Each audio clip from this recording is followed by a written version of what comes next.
Sénégal, bonjour. À la une de Tribune quotidienne, une interrogation Kouroubaïfal et Mbolé Bourine, pour ne pas dire une interrogation sismique, volcanique et même atomique. Bref, une interrogation aux allures de bombe à fragmentation, à savoir qu'est-ce qui retient, qu'est-ce qui retient encore Diomaye. À quel sujet? Au sujet du limogeage, du limogeage des ministres et DG qui lui sont hostiles. Nettoie, waouh. En tout cas, limogeage des DG et ministres qui lui sont hostiles. Mais qu'est-ce qui retient encore Diomaye? Voilà ce que je cherche à savoir, histoire de faire savoir. Tribune quotidienne ce matin, le journal du groupe des médias, en tout cas de rappeler à qui veut et à qui veut savoir que dans une république, tous les ministres et DG doivent obéir au président de la République et ce grand public. Tribune quotidienne gravite autour d'un fait, comprenez? En tant que gardien de la Constitution, le chef de l'État doit veiller, veiller à l'équilibre des pouvoirs. Et plus que pouvoir, c'est d'abord vouloir. Retenons l'autre fait relevé par Tribune quotidienne, à savoir, le chef de l'État doit refuser catégoriquement, de cautionner des lois qui font reculer la démocratie. Et c'est en toute démocratie que Walf quotidien s'intéresse à la modification du code électoral, histoire de nous apprendre que Ndeketeyo, Pastef les patriotes, c'est comme qui dirait désormais la course contre la montre. Et ce que montre dans cette histoire le groupe parlementaire de la majorité est à lire à la une de l'As quotidien ce matin. Le journal, en tout cas, indiqué révision des articles L29 et L30 du code électoral et réhabilitation de Ousmane Sonko. L'Assemblée nationale met en branle sa blanchisserie.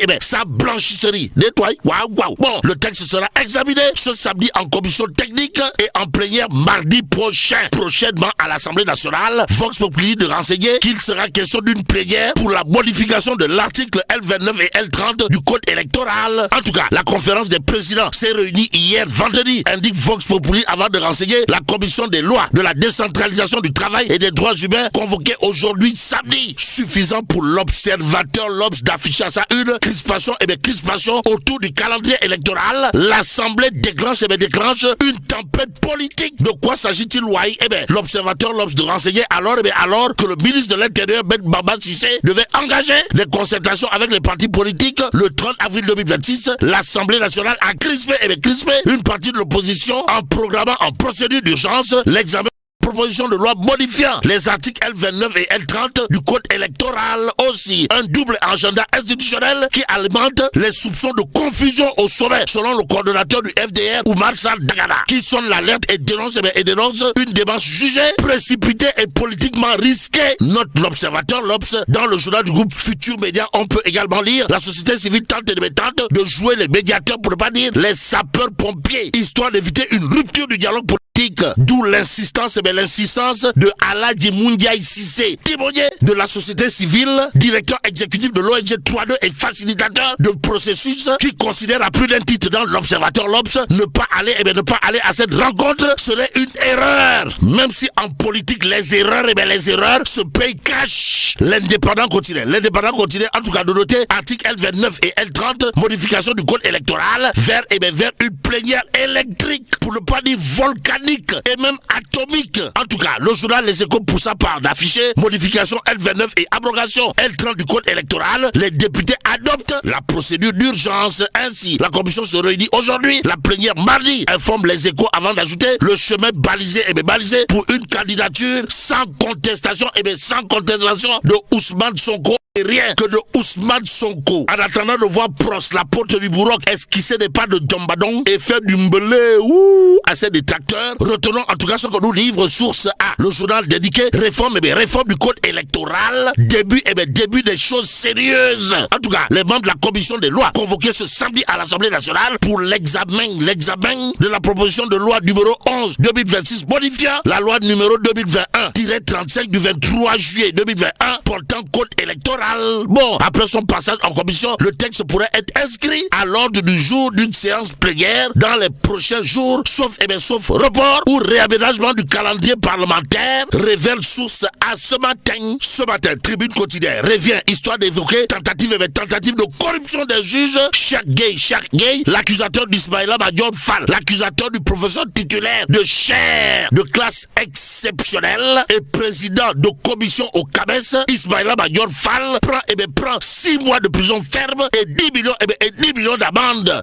Waouh. Ainsi, il convenait de dire dans cette histoire, Wallahi Yalaï Karim. En tout cas, tentative de corruption des juges, Cheikh Gueye, l'accusateur d'Ismaïla Madior Fall, prend 6 mois de prison ferme et 10 millions d'amende. Même peine pour son mara et acolyte Hadissi. Nous livre bien entendu Tribune quotidienne ce matin. Y a-t-il lieu là de dire niaou ou pas? Pour l'instant, le journal du groupe des médias affiche le pavé dans la main pour ne pas dire le coup de pied dans la fourmilière, signé Mamadou Ibra Kane, président du CEDEPS sur la crise de la presse. En tout cas, l'homme Mamadou Ibra Kane n'a pas manqué de dire à haute et intelligible voix, le gouvernement a transformé un problème économique en catastrophe politique. Assim, c'est déal. Sommes-nous tentés de dire, mais dire que Tchafangi Khama Febi Yakoude Yaket ou encore Lambay Mungi Niao, c'est en quelque sorte enfoncer des portes ouvertes. D'après le quotidien ce matin. À la une du journal du groupe Avenue Communication, il est écrit relations FMI Sénégal, c'est Nyarabi de Wallahi, c'est Nyarabi. En tout cas, c'est Nyarabi. Bon, relations FMI Sénégal, le dialogue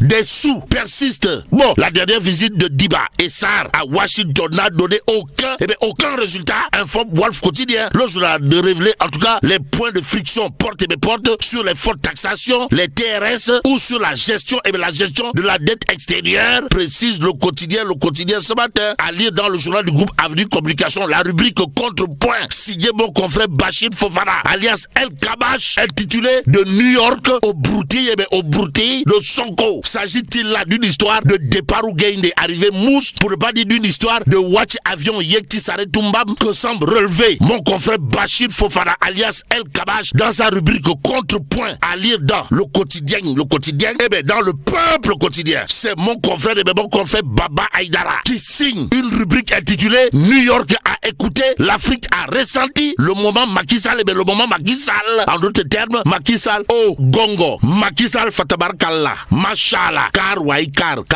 Voilà ce que semble relever mon confrère Baba Aïdara dans la rubrique Les Week-ends de Baba Aïdara, à lire bien entendu dans le peuple quotidien. Que dire d'autre dans cette histoire? Comprenez, il y a des silences qui en disent plus que 1000 discours. Note Baba Aïdara dans sa rubrique Les Week-ends de Baba Aïdara dans le peuple quotidien. Mon confrère de Martelly toujours dans sa rubrique d'Ali dans le peuple quotidien. Dans la grande salle de l'Assemblée Générale, après l'intervention de Macky Sall, il y avait ce silence-là, dense, habité, presque solennel, parce que ce qui venait de se produire dépassait la simple audition d'un candidat à la succession d'Antonio Guterres. Bon, c'était une démonstration de maîtrise, une démonstration de hauteur, une démonstration d'intelligence du monde sur les grandes fractures internationales. Il n'a pas récité, Macky Sall n'a pas récité, il a relié climat, sécurité, dette, souveraineté, migration, gouvernance mondiale. Bref, chaque sujet n'était pas abordé comme un dossier isolé, indique bien entendu mon confrère Baba Aïdara dans sa rubrique Les Week-ends de Baba Aïdara, à lire dans le peuple quotidien. Que retenir d'autre de la production intellectuelle magistrale, pour ne pas dire monumentale et même cardinale, bref cathédrale, signé Baba Aïdara, mon confrère et journaliste de classe universelle mondiale dans le peuple quotidien. Si donc en réalité des réalités, Macky Sall n'est pas petit, ou le bog, sommes-nous tentés de dire. Ainsi, la dépêche continue pour sa part d'afficher à sa une les propos de Macky Sall